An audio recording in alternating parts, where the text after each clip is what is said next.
తాడిత పీడిత ప్రజల కోసం సామాజిక ఉద్యమాలు చేసి ప్రజలను చైతన్యం చేసిన ప్రజాయుద్ధ నౌక గద్దరని మాల మహానాడు జిల్లా అధ్యక్షులు దోసల చంద్రం పేర్కొన్నారు. గంభీరావుపేట మండల కేంద్రంలో జై తెలంగాణ మాల మహానాడు జిల్లా అధ్యక్షులు దోసల చంద్రం ఆధ్వర్యంలో అంబేద్కర్ విగ్రహం వద్ద విప్లవ వీరుడు గద్దర్ 77వ జయంతి వేడుకలు నిర్వహించారు. ఈ వేడుకలకు షెడ్యూల్ కులాల జిల్లా అధ్యక్షులు మేకల కమలాకర్ పాల్గొని గద్దర్ చిత్రపటానికి పూలమాలలు వేసి నివాళులర్పించారు. ఈ సందర్భంగా వారు మాట్లాడుతూ రాష్ట్ర ప్రభుత్వం గద్దర్ జన్మదిన వేడుకలు అధికారికంగా నిర్వహించడం పట్ల ప్రభుత్వానికి కృతజ్ఞతలు తెలిపారు. ఆయన 1969లో తెలంగాణ ఉద్యమంలో పాల్గొని 2014 వరకు తెలంగాణ ఉద్యమం కోసం పోరాడారని గుర్తు చేశారు. ఈ కార్యక్రమంలో షెడ్యూల్ కులాల జిల్లా అధ్యక్షులు మేకల కమలాకర్, మాల మహానాడు నాయకులు దోసల చంద్రం, నల్ల రాజకుమార్, శివకుమార్, హరీష్, ఎడబైన ప్రభాకర్, పిట్ల రఘు, లక్కం బాబు, నాంపల్లి, దోసల శంకర్, అనిల్, శ్రీనివాస్ తదితరులు పాల్గొన్నారు. ప్రపంచం ఆయనని కీర్తిస్తుంది కాబట్టి ఆయన అడుగు జాడల్లో మనం అందరం నడవలసిన బాధ్యత ఎంతైనా ఉంది. గద్దర్ గురించి చెప్పాలంటే చాలా లోతైన విషయాలు, ఈ సమయము సందర్భము అనుకున్నటువంటిది కాకుండా అతని పుస్తకాలు ఏదైతే రచనలు ఉన్నాయో 2 రచనలు ఆయన జీవితం పుట్టిన దగ్గర నుండి చనిపోయేంత 2 రచనలు రాశాడు. అది మొత్తం చదివినట్టయితే అతని గురించి తెలుసుకున్నట్టు ఉంటుంది. అది గద్దర్ ఫౌండేషన్ అని లాస్ట్ బుక్ ఫేర్లో రిలీజ్ చేశారు.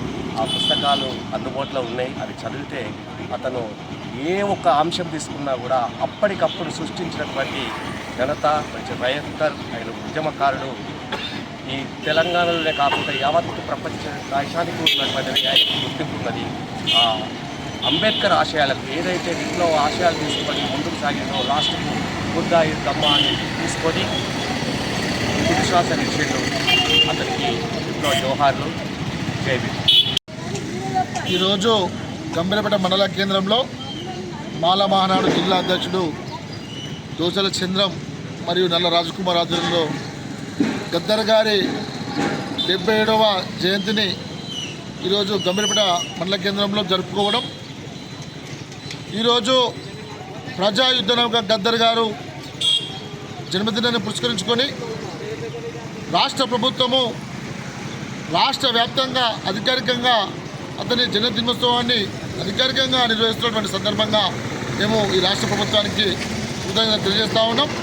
1969లో తెలంగాణ ఉద్యమం ఉవ్వెత్తున ఊసిపడుతున్న సమయంలో 1969 నుండి 2014 తెలంగాణ వచ్చేంత వరకు కూడా ఇందులో ముఖ్యమైనటువంటి పాత్ర గద్దర్ గారిది ఉంది.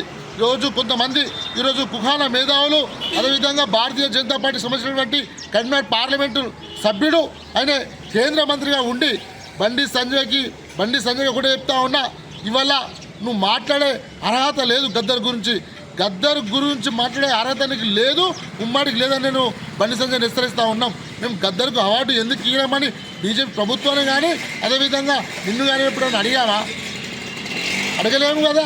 మరి ఎందుకు నువ్వు మొత్తం రెచ్చిపోతున్నావు, కార్యకర్తలు చంపావు, మీకు ఇయ్యం అరే నువ్వెవడరా భయిస్తాందుకు? ఆయన ప్రపంచ యుద్ధ నౌకగా ఈరోజు ప్రజలకు ఇచ్చారు. ఇప్పుడు రాష్ట్ర ప్రభుత్వమే గద్దర్ అవార్డులు ప్రకటిస్తుంది. ఈరోజు ప్రజానీకం అంతా కూడా తెలుసుకోవాల్సిన అవసరం ఉంది. నువ్వు పిచ్చి మాటలు మాట్లాడితే ఈరోజు ఒక్కరోజు మేము జయంతి చేసుకొని రేపడుతుంది నీ అంతు చూస్తాం బిడ్డ.